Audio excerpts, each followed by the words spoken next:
So talking about relationships, and I, and I don't know if this is the direction you want to go with this, but so our local health department, which, to give you a little backstory, right before the pandemic hit in January of 2020, we had a meeting because CPSN Missouri was rolling out with trying to connect with, Tripp Loken in Southeast Missouri had just found a possibility of getting a HRSA grant with working with pharmacies, community health workers, and health departments, and helping them screen patients for various conditions. He's such an animal. He is. He's amazing. So what I said was, Tripp, I want to have a meeting with my local health department. We just got a new director. And he's like, let's do it. And so he wasn't able to be on the call, but I got Michaela Newell, our director, on. I think she came down, and we had a meeting with him. And when we walked in, I said, I've been hearing weird things about this coronavirus. I said, I wonder what's going to happen with this. And he goes, who knows? And before we know it, we had our meeting and we were talking about collaborating together. First meeting we ever had. Lord knows that we would be collaborating together in different ways. Yeah. So, we have, before we even got vaccine, they started getting some, and we actually sent some of our technicians and our pharmacists to help them do their clinics. And he's like, so you guys having trouble getting vaccine? And we were, initially it was just kind of all confusing. I was doing my share of yelling and complaining to the state, but long story short is he said, why don't I just order you some in? I'll allocate it to you. And guess what? We got vaccine the next week. Wow. And it wasn't because we went and volunteered. It was because we had that relationship. Yep. And so to bring it a little bit further, and I don't know all the ins and outs, but he said, I have 2 nurses and they both quit on me last week.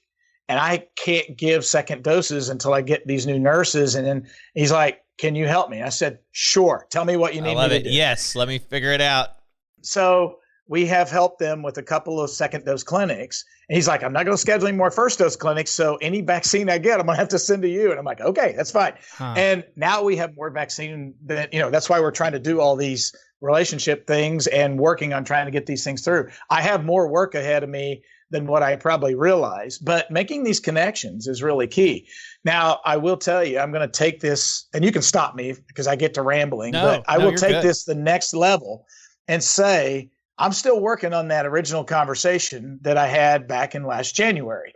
And I'm proving to our community and to our health department and to our local hospital that we want to work with people and we're a valuable resource in this community. And there's things that we can do very nimbly, just in a very, is nimbly a word? It is now. Very quickly. It is now. I just made it one. Trademark it. Thank you. Yeah. Yeah. Put that on Wikipedia or whatever. Yeah. We'll put it in the Urban Dictionary. Yeah. So I think us being nimble and seeing that we can fit in some of these places, COVID has created so many opportunities for independent pharmacies, and you guys have seen that, and independent pharmacies seeing that. And if we're not taking advantage of that, then, I don't mean in a bad way. I mean, just stepping up and saying, hey, here we are.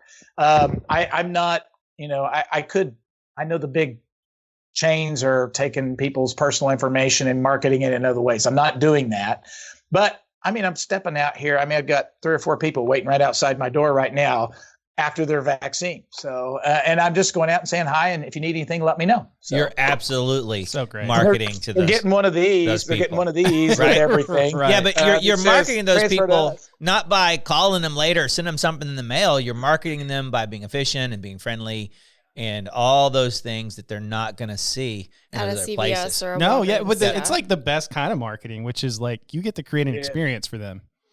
And one they get really impressed by. So I think for all new pharmacies that open or ones that we convert to Pioneer, we should send them a T-shirt that says "No relationships, no future." That's so true, though. Like Tripp said the same thing, and we hear it again and again and again.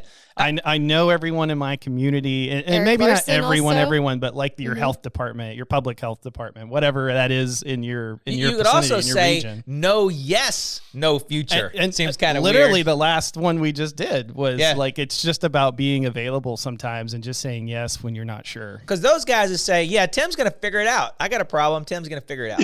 And well, unfortunately, my wife said, "What are you working on?" Stop saying now? yes. Yeah. You know, I think there's a movie that says "The Yes Man" or something like that, or whatever. I unfortunately I don't say no very often, and that does get me into trouble. So I do have people in the store, and of course, I do need to realize I need to balance my personal life with my professional life. But when you're an independent pharmacy, you are married to this, and you know, my wife says my pharmacy is my mistress. I say that lightheartedly, but sometimes she gets really irritated at me. So I like the M word, but the pharmacy is your mission. Yeah, true. There you go. Probably, I need to tell her that. Is probably there you go. It is probably clearer. And what an amazing mission that is, right?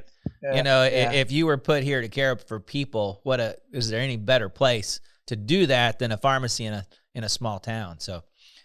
You know, I think God, I'm a Christian, and I think God puts things in front of people, and you need to then figure out how to do it. But God puts a brain in my head to figure out, okay, that is a good thing, and I need to do that. I need to do this for my community or do this for my family.